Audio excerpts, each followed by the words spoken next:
NSSൻ്റെ കാര്യത്തിൽ ചില കാര്യങ്ങൾ ചിന്തിക്കുമ്പോൾ വളരെ തമാശയായിട്ടാണ് തോന്നുന്നത്. കമ്പനീസ് ആക്ടിൽ കടന്ന ഒരു സാധനത്തെ കേരളത്തിലേക്ക് കൊണ്ടുവന്ന് കേരള നോൺ ട്രേഡിംഗ് കമ്പനീസ് ആക്ടിലേക്ക് കൊണ്ടുവന്നിട്ട് പല്ലും നഖവും ഇല്ലാത്ത ഒരു കാര്യമാണ് ഇന്ന് നടന്നുകൊണ്ടിരിക്കുന്നത്. ഈ ഒരു ആക്ട് അബോളിഷ് ചെയ്ത് ഇത് തിരിച്ച് കമ്പനീസ് ആക്ടിലേക്ക് വിട്ടാൽ മാത്രം മതി. സ്റ്റേറ്റ് ഗവൺമെൻറ് അതിൻ്റെ തീരുമാനങ്ങൾ എടുക്കണം. ഇതൊരു പോളിസി മാറ്ററായിട്ടുള്ള കാര്യങ്ങളാണ്. ഇതിനകത്ത് ഉള്ള ചാരിറ്റബിൾ ഓർഗനൈസേഷനായിട്ട് രജിസ്റ്റർ ചെയ്തിട്ടുള്ള ഈ non trading companies act of കേരളയിൽ കിടക്കുന്നതെല്ലാം അന്വേഷണ വിധേയമാക്കിക്കൊണ്ട് ഒരു ട്രാൻസ്പെറൻസി കൊണ്ടുവരേണ്ടത് ഇന്ന് ഭരിക്കുന്ന സർക്കാരിൻ്റെ ഉത്തരവാദിത്വമാണ്.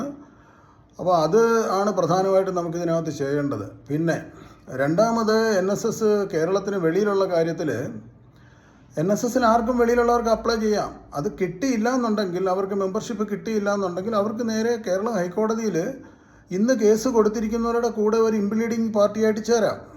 മറിച്ച് ഇപ്പോൾ കർണാടക നായർ സർവീസ് സൊസൈറ്റി ഉണ്ട്.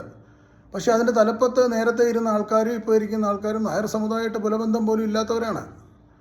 അപ്പോൾ സാമുദായികമായിട്ട് ചിന്തിക്കുമ്പോൾ സമുദായത്തിന് അസ്തിത്വം കൊടുക്കേണ്ട സാഹചര്യം ഉണ്ടാവുമല്ലോ.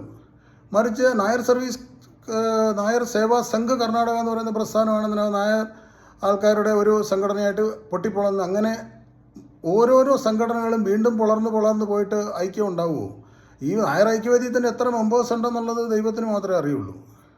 അപ്പോൾ അതുകൊണ്ട് അവിടെ നായർ ഐക്യമല്ല നടക്കുന്നത്. അത് നമ്മൾ ശ്രദ്ധിക്കേണ്ട ഒരു കാര്യം തന്നെയാണ്. ഈ കേരള ഗവൺമെൻറ്റിൽ അദ്ദേഹം പ്രസ് ചെയ്യട്ടെ.